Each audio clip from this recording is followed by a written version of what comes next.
How's it going, everybody? Just wanted to sign in here a little bit early. Hopefully y'all can see me.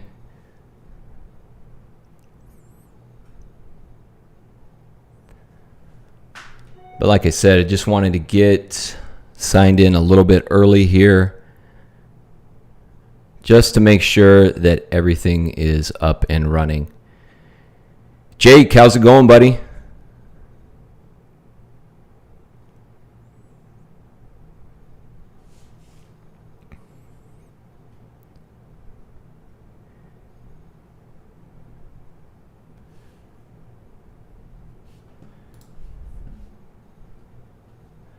If you guys wouldn't mind, just go ahead and give me a thumbs up in the chat if you can hear me clearly.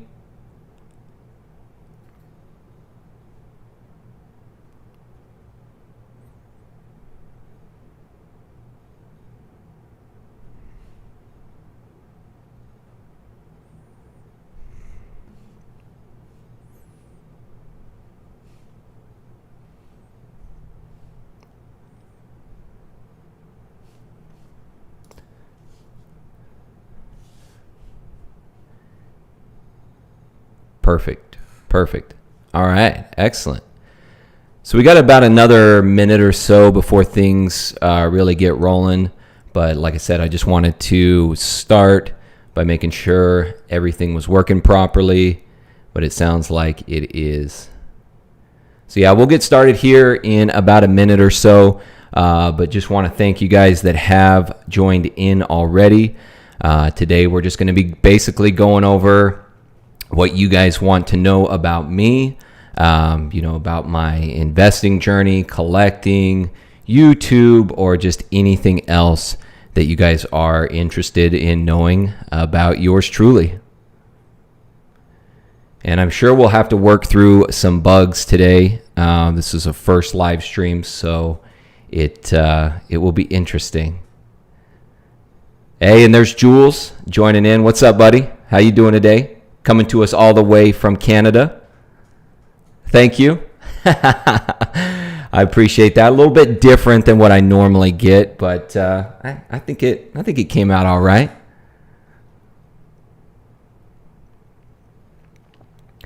All right. So we got more people joining in with us. Bongo Gaming Highlights, T-Reaps. Welcome to the live stream, guys. So it is now 9:01 my time, so I guess we'll just go ahead and get started here. So to everyone, any of you that are new, my name is PokeNav, and as you know by now, my goal on this channel is to help you navigate the world of Pokemon one video at a time, and I am super excited about starting these live streams. This will be a great opportunity for me to answer more questions from the community.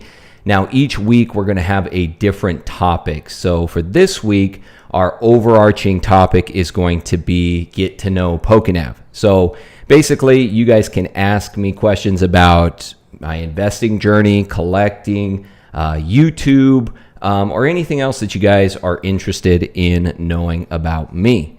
So wherever you guys are coming from, whether it's morning, whether it's afternoon, whether it's evening, thank you all for being here, and we're getting more people that are joining in. And yeah, this will probably go on for about an hour or so, guys. We'll see how many people come in. We'll see how many questions that we have.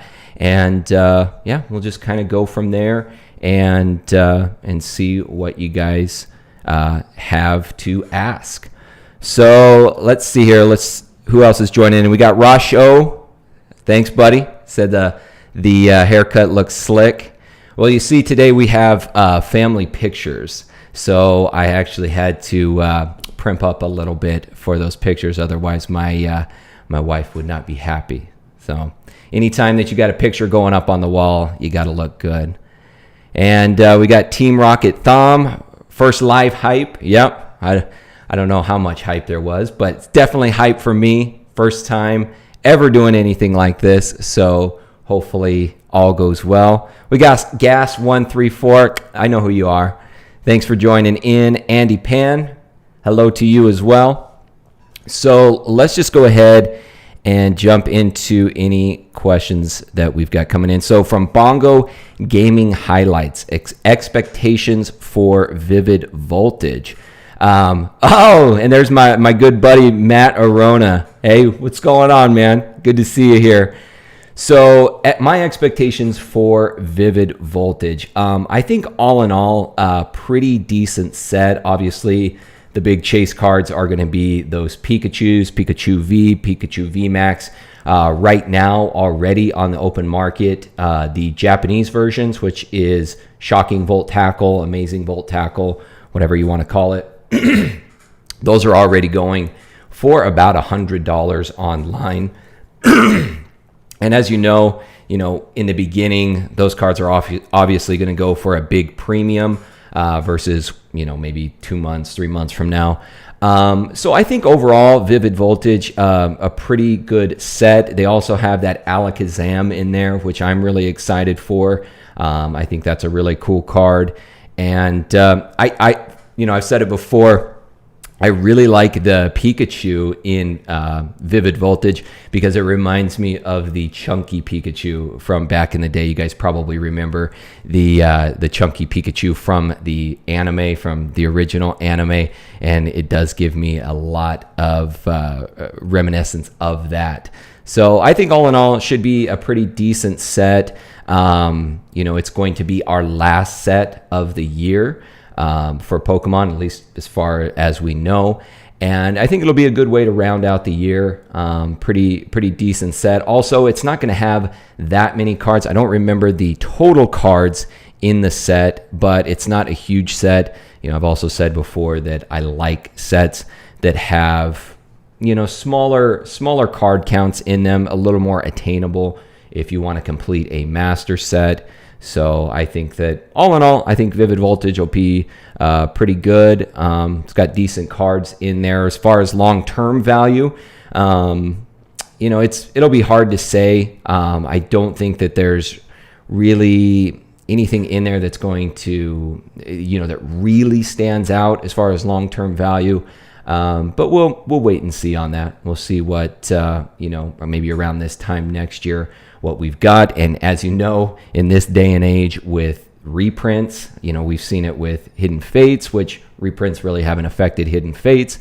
But with, Unbroken Bonds, Team Up, now that we've got confirmed reprints for those, we'll see if we've got the same situation happening for Vivid Voltage. So thank you for that question, Bongo Gaming Highlights. Do you think, now we've got one from Light. Do you think the Charizard V promo for Champions Path is worth to send for grade? PSA. I really think you can't go wrong with Charizards, especially right now with the, all of the hype around Pokemon and more people entering the hobby. I think that really Charizard is always a good choice. And I really like that promo from Champions Path. If you guys haven't seen it yet, the recent news video that I did talked about the pre-release promos for Champions Path those were for Vivid Voltage. But yeah, the promo for Champions Path, I think it's worth sending in to get graded, especially if you're going through our friends over at Graded Gem. If you just wanted to send a couple cards in rather than, that 50 minimum that you would normally have with PSA, I think it's only $13.99 to do so through Graded Gems. So I think all in all, it's probably a good thing to go ahead and have that sent in and have that graded. And then let's see what else we've got here. So Ethan, I'm sorry, bud, if I butcher your name or last name, Lacienta. With your investing background, you always talk about the long-term investment, but what about short-term? Well, and that's I've talked about it before, having a diversified portfolio. And by doing so, whether you're dealing with stocks, whether you're dealing in real estate, no matter what market that you're dealing in, Pokemon cards, it's always good to have a diversified portfolio. and that includes both long-term and short-term investments. And by short-term, generally we mean, at least in the financial world, when we're talking about a short-term investment, that usually means that you're holding on to it for 5 years or less. So, things that you can do with short-term investments, things like graded cards, I think are a great short-term investment if you want to go down that route, because although they do fluctuate pretty wildly, you can capitalize on gains in that particular market. And especially if you're wanting to use those, we'll call them capital gains in this case, from graded cards and churning those cards, you can always reinvest that back into maybe sealed products or higher end products that you then hold for the long term. So Ethan, thank you very much for that question, buddy. I think, just as you had mentioned, short-term investments just as important as long-term investments, but not everyone's goals are going to be the same. Some investors out there are strictly in it for the long term. For me personally at this point, most of my investments are being held for the long term because they're more along the lines of sealed products. So I don't really have any urgency to go ahead and churn those. So for me right now, my philosophy is more along the lines of long-term investments. But like I said, if you're somebody that's trying to build capital, you can start to churn other products more quickly by really capitalizing when the market is doing well. And also on the inverse, you can also capitalize when the market is not doing well. So I've talked about it in a previous video. If we do happen to have a downturn in the market, for me, what I do is I look at that as an opportunity, because now I can get products at a cheaper price, and then I just wait for the market to come back up again and capitalize on those higher profit margins. So you can look at it both ways, and ultimately you're just going to have to do what is best for you, both at this point in time and moving on into the future. And let's see what else we've got coming through here. So from T Reaps, hey, would like to know a little more background on you. I know you say you have a finance background. Can you give a little detail maybe on higher education and how you started your finance career? So yeah, I'd be happy to go ahead and do that. So I will just start from the very beginning. So I was born and raised here in Arizona, specifically in northern Arizona. And after I graduated high school, I got a full ride scholarship for both football and track and field to a school in Nebraska.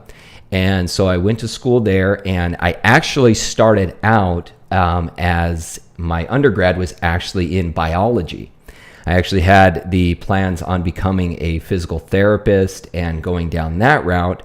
But yeah, after, you start to learn things as you get out into the world. And, when I got to school, I started to find that I found more interest in business classes. I took a couple business classes my freshman year just to kind of, advance my horizons to see what else was out there. And I really enjoyed those classes. So, I decided, I think I would rather go down the path of business and specifically finance. So I changed my major over to business administration and finance. And then in 2014, my gosh, it's been over 6 years ago, graduated from the University of Nebraska at Kearney, and completed my 4 years of football and track and field, and became captains on both of those teams. And then after I graduated, came back home to Arizona, and came home with no money whatsoever. I think by the time I got home, it was, I think I had maybe like $17 in my bank account. So immediately started looking for jobs out there, and started applying for different investment firms here in the Phoenix metro area. And my first job out of college was at a company called the Vanguard Group. And they specialize mainly in mutual fund investing, It was started by a guy named Jack Bogle, who he saw the exorbitant fees in mutual funds, and he developed a whole line of index funds. And index funds essentially they track a certain benchmark. So, for instance, like the S&P 500. So they're not trying to outperform the market; they're just trying to keep pace with the market. And anyways, started there. That summer before I started, I had to attain my Series 7 license, which is basically your general broker's license. And it's a huge test. It's about 250 questions. It's about 6 hours long. It's actually been compared to the bar for lawyers. So a lot of studying went into that. Passed my test. Started with Vanguard, and I was there for probably about a year, just mainly working as a broker dealer, and knew that there was a certain cap on just maintaining, that particular position. So then I decided to go ahead and go the route of becoming a financial advisor. So after that, I studied and attained my Series 66 certification, which basically means that you can then give financial advice. And from there, I stayed at Vanguard for a little while, became an advisor there, and then decided, I wanted to kind of branch out, go into other areas. From there, I went to Merrill Lynch, which is a subsidiary of Bank of America. So they used to be their own entity, and then they were bought out by Bank of America, and became a financial advisor with Merrill Lynch. And I was there for about 2.5 years. So I had a pretty good book of clients, and I was actually at that time working on my CFP, my Certified Financial Planner certification, and that is a long process to become that. To become a CFP is a pretty prestigious honor, and during that time, to be honest, I was just getting tired of being behind a desk, and decided, I had really garnered a lot of knowledge for myself, and decided that, I would rather take this knowledge, go out, kind of do my own thing. And ultimately, I always wanted to start my own business. And so I decided to go ahead and branch out from there and left Merrill Lynch. And probably this would have been about mid to late 2016. This was about the time that I started finding videos online of box breaks, and found channels like Leonhardt, TCA Gaming, Rusty, and started to see that there was this market for Pokemon cards. And at that time, the market wasn't nearly what it is now, but it really fascinated me. And I had been estranged from Pokemon for quite some time, at least from the TCG standpoint. I've actually always been a fan of the anime and always watched the anime, but I had no idea that Pokemon cards, were still really even a thing. Maybe I catch them at a glance in Walmart or Target every now and then, but I really didn't think much of it. And nonetheless, to actually see that there were vintage products that I had grown up with, still out there. I didn't even know that these products still existed. And so it was really at that point that I started doing some research, started going online, finding products, and started to ask myself, well, man, I feel like this is kind of an untapped market. There wasn't really a lot of people, at least broadcasting that they were doing this, that they were buying and selling. And so at that point, I didn't have a whole lot of capital to really invest in some of these products. And even at that time, when booster boxes, sealed products were a lot less than they were now, still even booster boxes that were, $400, $500 at that time it was pretty steep for me. I'd only been out of college for a couple years, was putting money aside for, a home and different endeavors that I wanted to pursue. So it was really at that time that I started just buying where I could. I actually still had a bunch of bulk from my childhood. And a lot of the stuff that I still have now is stuff I'll never get rid of. That's like my pride and joy.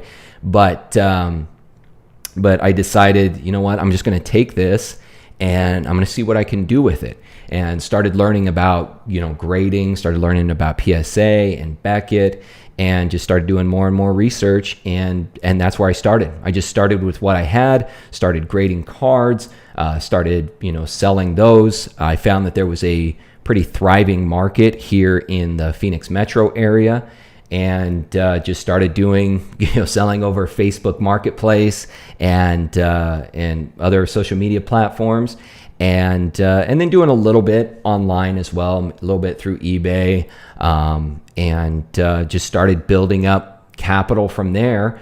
Started buying binders of cards. I would go to swap meets, go to yard sales, different places, try to find binders of cards that people were just basically getting rid of.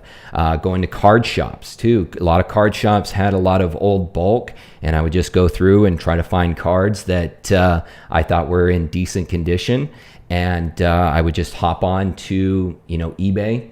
And I wasn't even familiar with sites like Pokemon Price, which is an E4 website and analytics page. Wasn't even familiar with that back then. And so I just started utilizing eBay and seeing what cards were going for. And then I was just basically pricing accordingly and having those cards graded. And that's essentially how I got my start. And I think if you look at a lot of other earlier investors, there's people that got into this long before I did, but they'll kind of have a similar background of, how they got started. And ultimately that's what I encourage for most people, is to just start where you can, start wherever you can, and then just build up from there. I know it's more difficult nowadays for sure than what it was back in 2016, even 2017, but there's always opportunities out there, guys, and there's always a place to start, and there's always a way that you can build up to whatever point that you want. You don't have to be investing in really expensive booster boxes.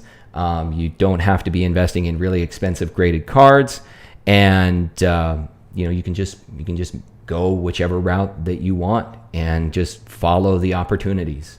So that's pretty much my background, guys. Kind of in a nutshell. And I know that was not really a nutshell. That was a pretty long-winded explanation. But Ethan, thank you for that, bud. That's a little bit more about me, and I do appreciate the question. So let's see what else we've got here. Or no, I'm sorry, that was T Reeps. T Reeps for that question. Thank you, T Reeps. All right. So Jake Downton. So what's up, buddy? So he's asking, do you think a heavy base set booster pack is worth an investment? Well, I think that, as I said before, I think sealed products are my personal way to go. And this is the reason why. With graded cards, there's always going to be new cards coming onto the market, always. Whether it's YouTube or other social medias or just, collectors in general, a lot of these sealed products are just going to continue to be opened up year after year after year. So that supply of sealed products is going to just keep going down and down and down. So I think that, in a very short answer, yes, a heavy base set booster pack is definitely worth the investment, because I think that's something that will definitely go up in the long term. Even in the short term, it's gone up tremendously. But it really depends on, again, where are you at in your financial stability? Is it something that you can afford right now? Are you at a point where you're trying to build up capital to have more investments as part of your portfolio, you just have to kind of see where you're at. But yeah, in a nutshell, I think sealed products in general are a great investment. They're only going to become rarer and rarer. And especially with base set, you've got first edition base set, you've got unlimited base set, and then obviously you've got shadowless, and then there's even those error packs out there, the black triangle error packs. So it really depends on what you can afford at this point and moving forward, and kind of what your investment goals are. But I definitely think that it is a good investment, but you want to also be smart about it and not necessarily put all of your eggs in one basket. And like I said, my recommendation would be to try to build up your capital first, to where maybe you can pick up a base set booster pack, but then you can also pick up some graded cards. Maybe you can even pick up a booster box, and maybe it's not even vintage. Maybe it's a more modern set. Maybe it's something more along the lines of something like Flash Fire that you can pick up. But yeah, overall, I think that base set booster packs, especially heavy base set booster packs, are definitely worth the investment. But in the end, that will be entirely up to you and your financial situation. So Brian Fantana. So I think that's the same name of one of the guys on Anchorman. Are there any sets that you missed investing in that you regret? And he also said, keep up the great videos, by the way, Brian, if that's your real name. Thank you very much. That I missed investing in that I regret. In the beginning, when I was first starting out, like I said, back in late 2016, early 2017, looking back on it now, booster boxes were so cheap compared to, what they are now. So, I mean, really, there's a lot, even back then, unlimited base set booster boxes were going for around $1,000 in late 2016, which is pretty crazy. Some of the other ones, especially now, I wish I would have had enough foresight to pick up more like Diamond and Pearl era, EX era. I just saw those as so recent. At that point, they were really only about 5, 6, 7 years old, and I just saw them as like too modern to really hold a whole lot of value, and they really weren't going for that much money back then. So I would say that, at least at that time, I had enough foresight to know that vintage would have a lot of value moving on into the future. But I didn't see the same thing for Diamond and Pearl, for EX. And so those are actually some of the sets that I really wish I would have picked up more of back then, because now, I mean, those are, as most of you guys know, those are going for quite a bit of money now. So Brian, that I would say that would be probably my biggest regret. I got through a lot of the vintage booster boxes. I'd purchased those back then. I guess another regret is that I didn't keep many of those as part of my own collection. Hindsight's always 20/20, and it's just something that you learn along the way. And also, there wasn't a whole lot of knowledge or a whole lot of information back then that you could pull from. Really, most people online were just talking about opening booster boxes and showing off cards and things like that. So there wasn't a whole lot of resources to pull from. So you just kind of had to figure this out along the way. And just one of the mistakes that I made. But you know what? In the end, I had a lot of fun. It afforded me a lot of good opportunities. So, do I regret it? Maybe. But would I do it any differently? Probably not. So that is all I have to say for that, Brian. I do appreciate the question, buddy. Let's see what else we got here. I got to get a little bit of hydration first. So let's see. So Marcus N, I found a Champions Path ETB for MSRP. Should I open it or save it? P.S. I haven't pulled either Charizard yet. So at this point, Marcus, from what I have seen, the pull rates, especially for the Rainbow Rare Charizard, are, I think the recent statistics that I was seeing was about 1 in, what was it, like 1 in 600 cards was a Rainbow Rare Charizard. So that's a really difficult pull rate. And especially if you found a Champions Path ETB at its market value, then I would go ahead and save it at this point. Now, we've got a second wave of these ETBs that are coming out, I believe, at the end of this month, if I'm not mistaken. So you're going to have another opportunity to get more of these. And remember, guys, this is the first wave of these Champions Path products. So obviously there was a ton of hype over it. There was a lot of people that were going out and buying it and hoarding up on it. There was a lot of people getting pre-releases, a lot of distributors, a lot of stores weren't able to stock properly because of the extremely high demand. On top of that, remember, we are still in the pandemic, so you don't have the same amount of manpower being able to produce these products.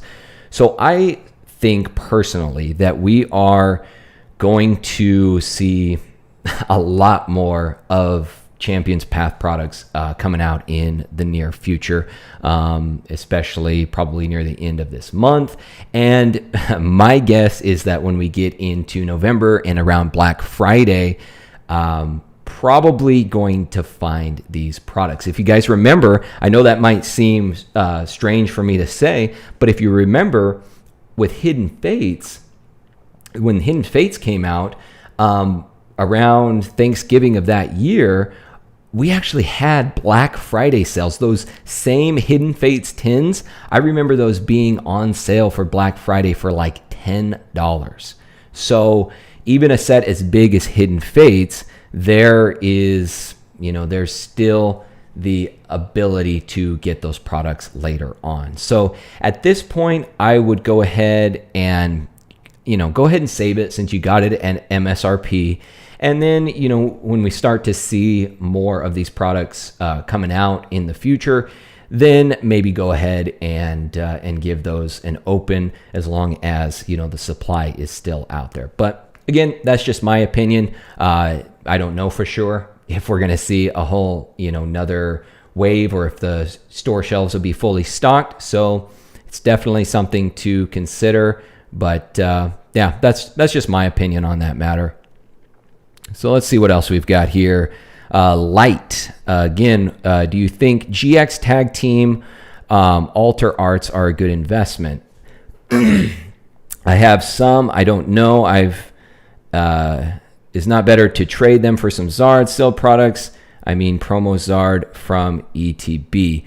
I think that I think those are good investments. I think that the Reshiram and Charizard GX, those are going for good money right now, from what I had seen last time on eBay, especially in PSA 10s. So, if you want to trade them for Charizards, then obviously that's going to be in my opinion, a better investment. But again, it just kind of boils down to what your philosophy is at this point and, where you want to go with it. If you want to reinvest those back into Charizards, you're going to have to probably bring together a lot more of those GX cards, especially graded, to be able to either trade or sell those off to purchase those Charizards, but or even the promo Charizard.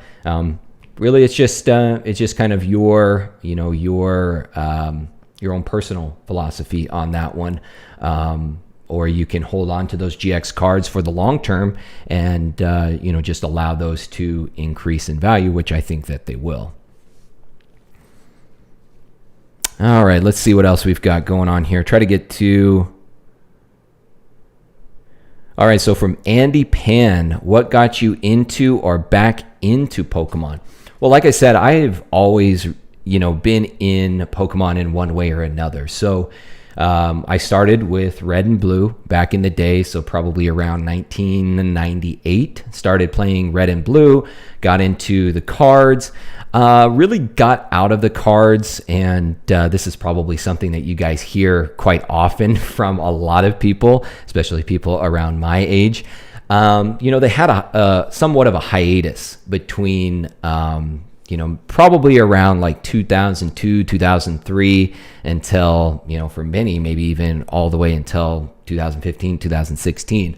So I collected the cards up through the Neo era, Gym Heroes, Gym Challenge, and then I kind of fell out of it.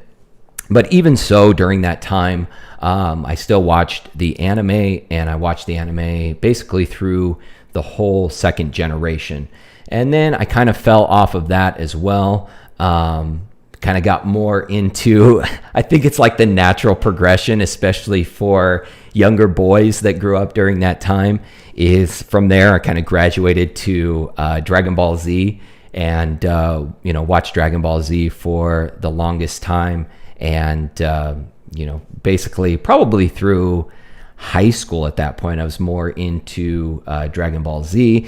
But then after I graduated from high school, as mediums like YouTube became more prevalent, started to be able to find episodes online of Pokemon, and that really kind of reignited my passion for Pokemon. Started watching the animes.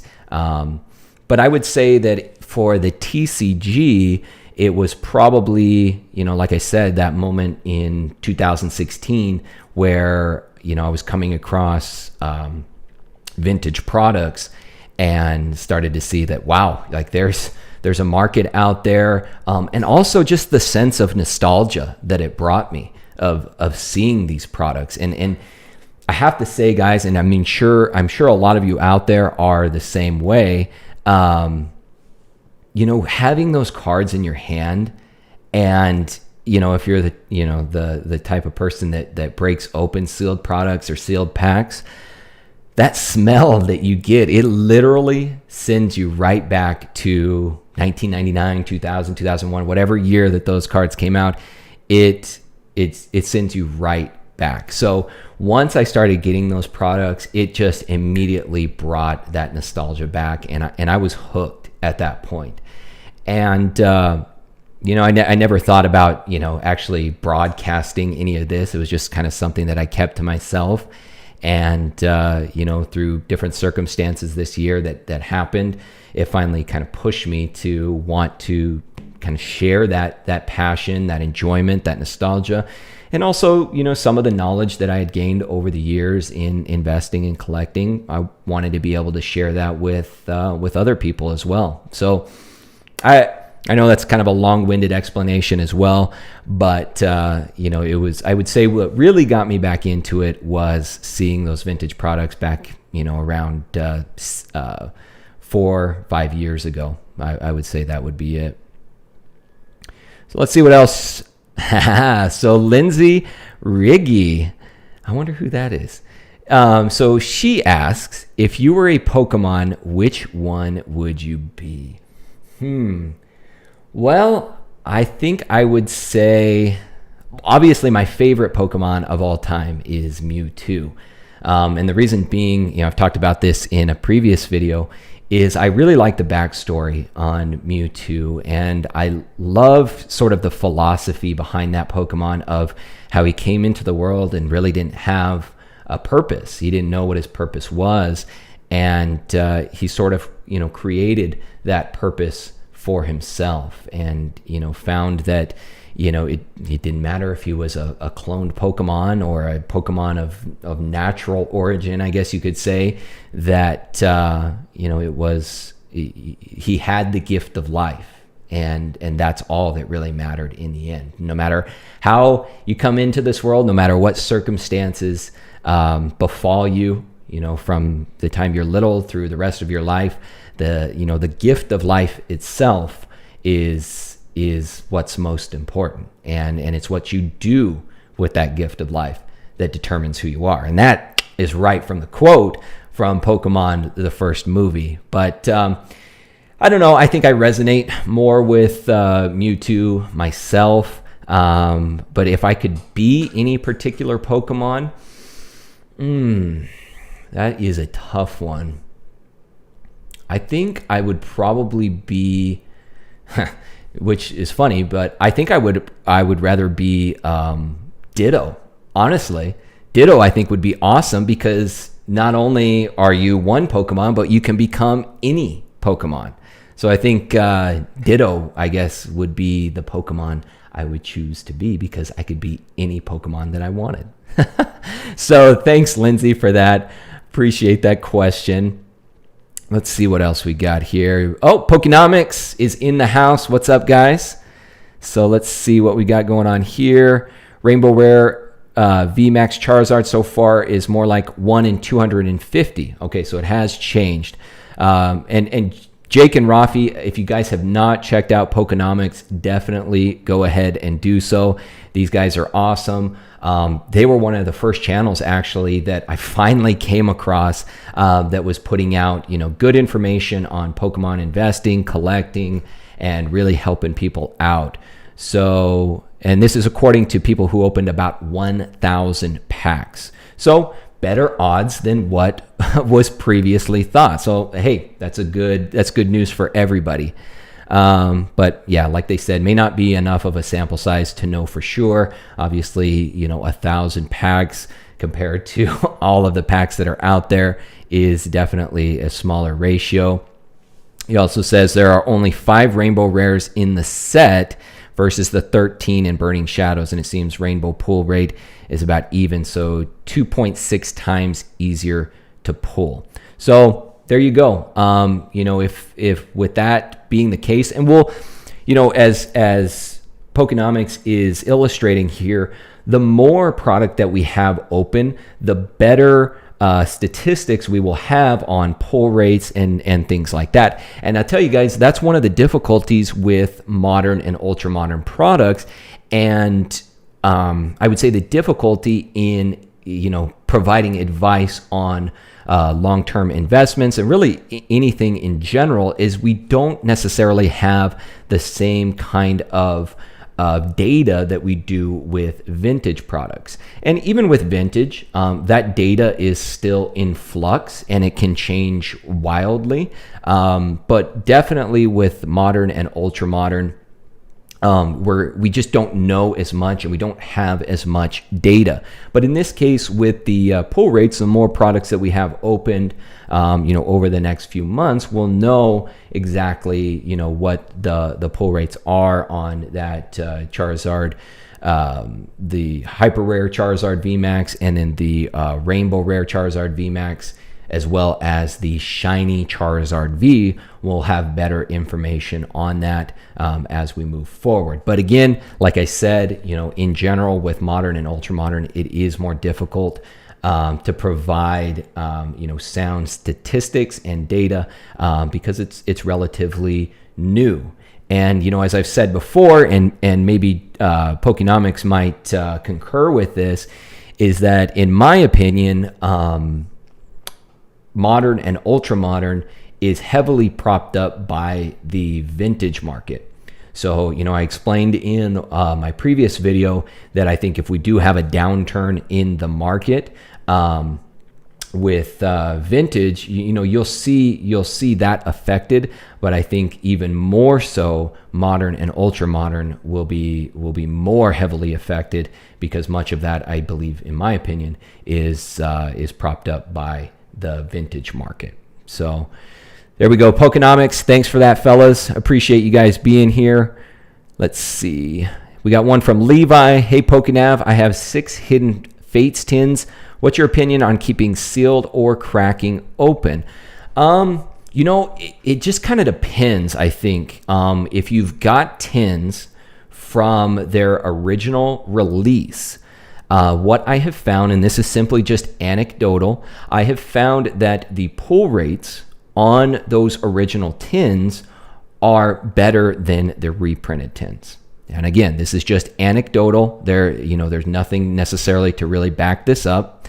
But it does seem that those older tins have better pull rates. So if you do have some from those originals, yeah, maybe go ahead and crack open a few, take your chances, see what you can get out of there. There's a lot of really good cards from Hidden Fates. Obviously, we know about the Charizard in that set, but there's the whole shiny vault, which a lot of those shinies are going for good money nowadays as well, especially some of those cards that are harder to grade. I think, is it Charmander or Charmeleon that is actually really difficult to get in a mint status on those particular cards. So it really depends on how many you have as well. It looks like in this case you've got 6.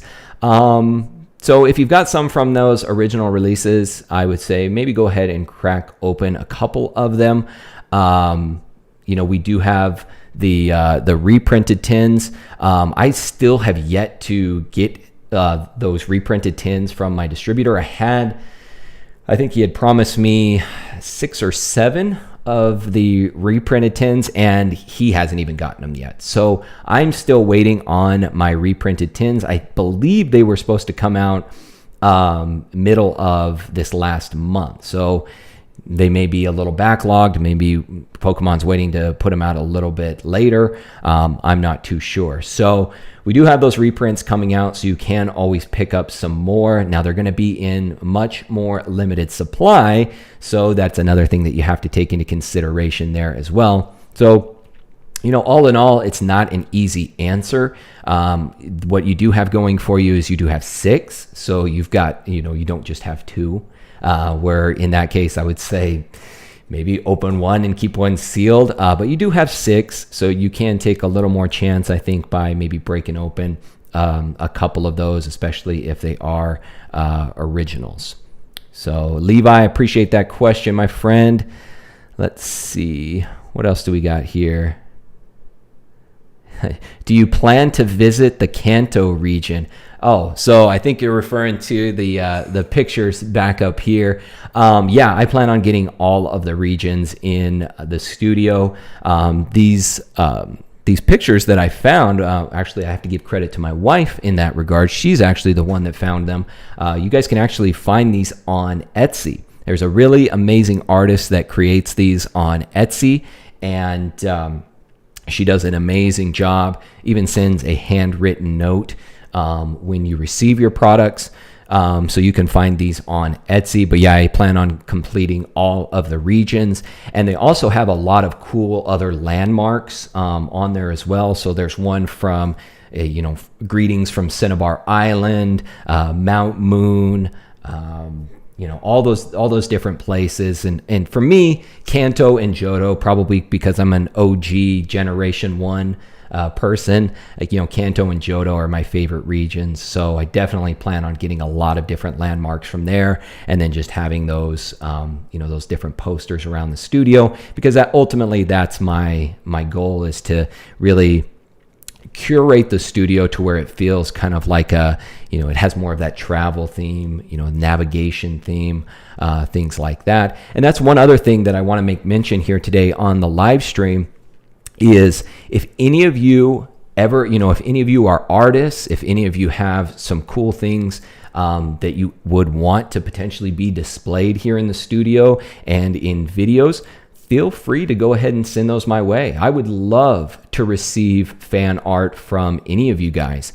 And you can just send that to my P.O. box. You can find that in the description on all of my videos. All of my contact information is on the description on all of my videos. So you can feel free to send those to the P.O. box. And I would love to receive any of those, and be able to display that and promote that for any of you out there that would maybe want to get your art out there on the interwebs.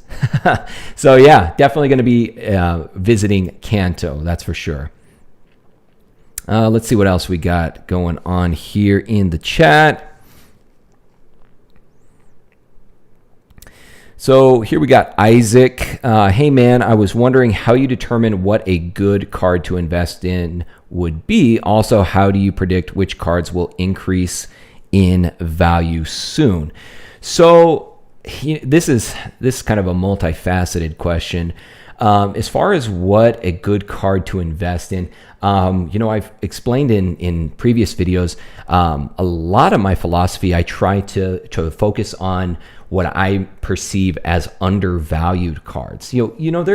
There's cards out there that are obvious that a lot of people already know. You've got base set Charizard, Blastoise, Venusaur, Crystal Pokemon, Gold Star Pokemon, things like that are just kind of an obvious good investment. Especially sealed products, especially a vintage variety. Those I think have been established as those are going to be good long-term investments. But for me, I like to try to focus on the more obscure and undervalued. So basically what I do is I go through and I try to look at products that are a little more exclusive. I use that term a lot in videos that are more exclusive. Maybe cards that are only released in Japan. Japan definitely has a lot of exclusive products that they don't release to the rest of the world. So I think those are definitely good opportunities. And then just other things. I've talked about shadowless commons and uncommons. I look at what the price for those cards are going in their raw form. So when I say raw, I just mean ungraded. So I see what those cards are going for in their raw form, and then what they're selling for in maybe PSA 7 and up. And then I just try to calculate the profit margin on there. I take into account what it would cost to buy the card in its raw form, what the cost would be to have it graded, what the cost would be to, if I'm going to list it on eBay or a site like that, what eBay's take is going to be, or if I'm going to sell it in person, then obviously that's going to be my preferred method of transfer because I'm not going to have to pay those fees. But then also shipping costs. Even if I maybe connect with somebody over maybe Facebook Marketplace or something like that, there's still going to be shipping costs. So I have to take all of those costs into consideration. And then what is my final sales value going to be, and what's my profit margin? And for me, if I see that there's a significant enough profit margin to make it worth it, then that's ultimately how I determine if I'm going to invest in that card or not. And that goes, and that's really for individual cards. When it comes to sealed products, same thing. I try to look at the analytics. As I said before, Pokemon Price is a great resource to use. There's also other great YouTube channels out there that go over a lot of these things. Pokenomics, they do a good job of that. Z&G Emporium, he does like a month-end analysis where he'll go through all of the cards in each set. He'll show the price fluctuation on them, if they've gone up, if they've gone down, by what percentage, and basically how that price relativity will relate to the overall box price itself. So I just try to pay attention to all of those different resources out there, and that's ultimately what helps me determine if I'm going to purchase that particular product or not. So Isaac, thanks for that question, buddy. Hopefully that gave you a solid enough answer. And we'll go ahead and get to a couple more here. We're nearing on that hour. And like I said, I didn't want to take up too much of your guys' time, but we should be able to get through everybody's questions here. I'll try to hustle through these. So Andrew D, what's going on, buddy? He says, what's up, PokeNav? Love the channel and the new background. Appreciate that. My question is, how does your family view your collecting, investing in the Pokemon hobby? Also, I'm Ron Burgundy. So I think my family is very supportive. Especially my wife has always been extremely supportive of any endeavor that I've ever pursued. And she's definitely too good for me. I definitely lucked out by finding her, and in just the support that she gives me. I think she knows that before I pursue anything, any kind of business endeavor, I thoroughly research it. and I immerse myself in it. So I think that's the main thing, is whenever you're pursuing something, you have to go into it 100%. 100% you have to go into it, and otherwise you're not going to get the results that you want. And I think that research and the accumulation of knowledge in that particular subject is truly important. And it's one of the worries that I've had with seeing so many people come into the hobby and one of the reasons that I started this channel was to try to provide some kind of foundational, solid advice, not only from the perspective of Pokemon, but also combining that with what I believe is good financial advice as well. Because I don't want to see a situation where people are coming into the hobby and investing or collecting, and they get burned and they lose their passion for the hobby. So I really wanted to combine both of those, because I saw out there that there were other YouTube channels, or there were other other social medias that were basically saying invest in this, go buy this, do this, but they weren't providing that same kind of foundational financial acumen that I think you need no matter what you're investing in. And I think Jake and Rafi, they do a good job of this as well, of just being down to earth, providing solid advice. Whether you agree with me, whether you agree with them, is neither here nor there. Ultimately, I think what we are trying to do as a community, and I know that Jake and Rafi and myself and some of the other YouTube channels that I personally like, we're trying to create this platform where you have a lot of juxtaposing ideas, where people can go out and they can decide what works best for them. But if you've got a plethora of information out there, and from diverse areas, from diverse backgrounds, then ultimately you can make a better educated decision on what is best for you, rather than if you just have one source of information. That's for me, that was like when I got into real estate, if that would be like for me just going to one real estate agent or broker and saying, hey, what should I buy? Well, no, you need to read, you need to research, you need to get the critiques and opinions from a lot of different sources so that you can make the best educated decision. So all in all, I would say that my family has been very supportive, and they continue to be. They continue to be through investing. They continue to be through YouTube, and whatever it is that I decide to pursue, they have always been there for me. So Andrew, I appreciate that, buddy. Let's see, who have I not gotten to yet? Let's see here. Who have I not answered? I don't think Mike Spandinator. How do you tell if a Hidden Fates tin is from the first run or not? To my knowledge, there is no way to tell. They don't have any kind of designation on there as to what year it was released. So realistically, the only way that you're going to know is if you basically bought your Hidden Fates tins before that first reprint. So I forgot my man's name here. Whoever had the question about the Hidden Fates tins, the only way that you're going to know is if you actually purchase those tins prior to the first reprint. Because to my knowledge, maybe someone else might know, or maybe there's something that I don't know, that the only way that you will know that for sure is if you bought it before the first reprint, because there's no designation on those tins as to what year they exactly came out. Now that's kind of a pro and a con, I guess, in a way, in that even with the reprints, let's say that 5, 10, 15 years down the line, you want to go ahead and resell these. There's no way of differentiating between what came out in the first print run and what came out in maybe by that point, who knows, maybe there's 20 reprints at that point.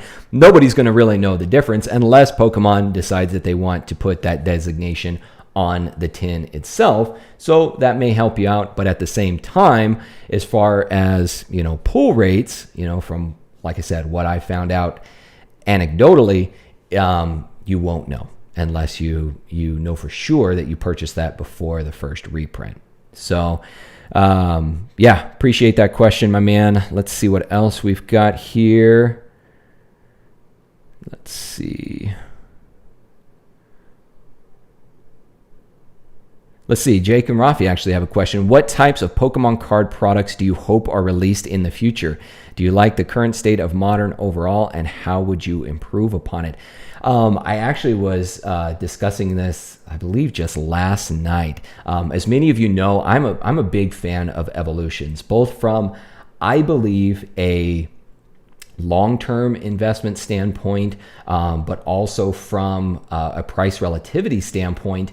That the booster box is still going for around $130 to $150. It has gone up, from its, long stay at about $100. But even with that being said, you have several cards in that set that, even in a PSA 9, some even PSA 8, but definitely a PSA 10 are going for well over $100. And the pull rates on evolutions is quite good as well. So, like I said, big fan of evolutions. What I would love to see is a Neo version of evolutions. And, we're coming up on the 25th anniversary of Pokemon this next year. I believe the first Neo set, Neo Genesis, I think it was released in 2001. So, you're looking at, it's, oh my gosh, which is crazy, 21 years 20 years that product was released. So there you go, 20 years past the release of Neo Genesis. I think that would be a prime time to see an evolution or a Neo version of evolutions, maybe a little reprint there. I think that would be pretty awesome to see. That's basically what I would like to see. As far as other products, I personally really like the old theme decks from back in the day. And I know we still have the theme decks now, but I would like to see maybe more of the style, maybe a little more of a throwback of those theme decks from back in the day. I would also like to see, I think the way that we used to find out about cards. Like I said, it's a pro and a con in that we know about products released so far into the future that it does help to create a lot of hype for it. But I really like the fact that back in the day, you really didn't know much about a product until it was on store shelves and you were opening it there when it was released. So I don't know if that's a possibility. If we, with the internet and everything like that, I don't know if that's a possibility, but I would definitely like to see that more, to have a little bit more of that surprise when products are actually released.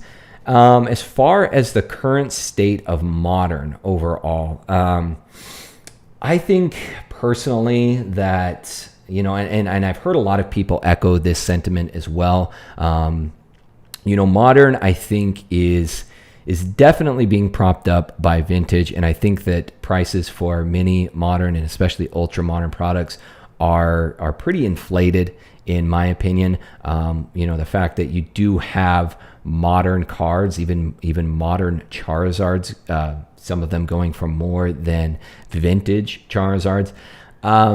That's a tough pill to swallow, in my opinion.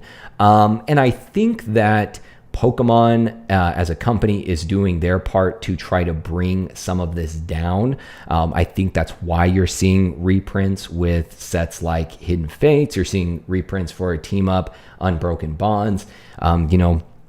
for Team Up and Unbroken Bonds, those were maybe a little over a year ago, maybe even less than a year. I don't even remember the date that they came out.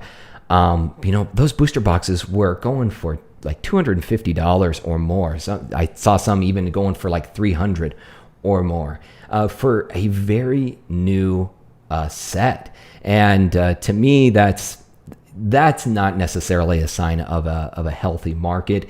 But I think that collectors, investors, people are becoming more savvy to this.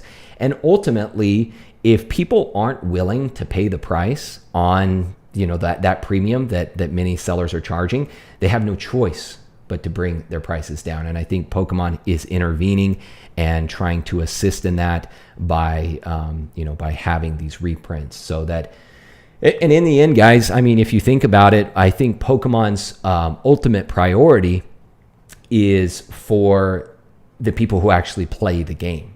I mean, they know that there's a big market out there for collectors, and I think they're privy to the point now that they know there's a lot of investors out there. But ultimately, their responsibility, I think, lies to the people that are actually playing the game. And so they want people who are coming into Pokemon, who want to get into competitive play, to be able to purchase these products at at a reasonable price and at a market price.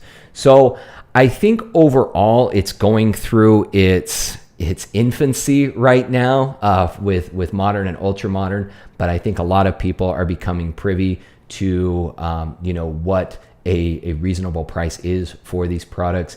And I think you're starting to see it level out, just as we saw with vintage products back in the day, 2016, 2017. Although we've seen exponential growth on many of these, it's starting to level out, and you're starting to see many of those, especially sealed products, where maybe the price, from a price relativity standpoint, the value of the cards in the set aren't exactly coming out to the value of the overall sealed product. You're starting to see that level out a little more. And I think it just takes a little bit of time for that to come to modern and ultra modern products as well. So yeah, Jake and Rafi, appreciate that, buddy. Thank you very much for that question. All right, guys, I'm going to try to hammer through just a few more of these questions here, and then we're going to go, excuse me, we're going to go ahead and sign off. And I'm losing my voice, so give me just a second. All right, so let's see what else we've got here. Let's see. So who else do we have here in the super chat that I haven't answered questions for? Let's see. T-Reaps, have a good one, buddy. Thank you so much for being here. I will see you next time, my friend. All right, so we'll go ahead and end on this last question here. So this is coming from Energy. Do you think it is worth investing a few PSA 9 Charizard evolutions? I'm planning to keep them for at least 5 years. What do you think? Yeah, I mean, like I was just saying, the value on those Charizards from evolutions is really good. Even in a PSA 9, is still going for around $100 last I checked. Granted, market on these graded cards, obviously they fluctuate, but last I checked, they were going for around $100.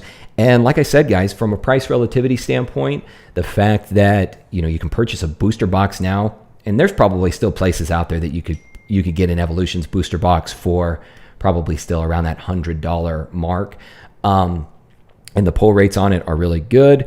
I think that PSA 9 Charizard from Evolutions, I think is a good investment in my opinion, especially as the market for the original base set Charizards are becoming less and less attainable.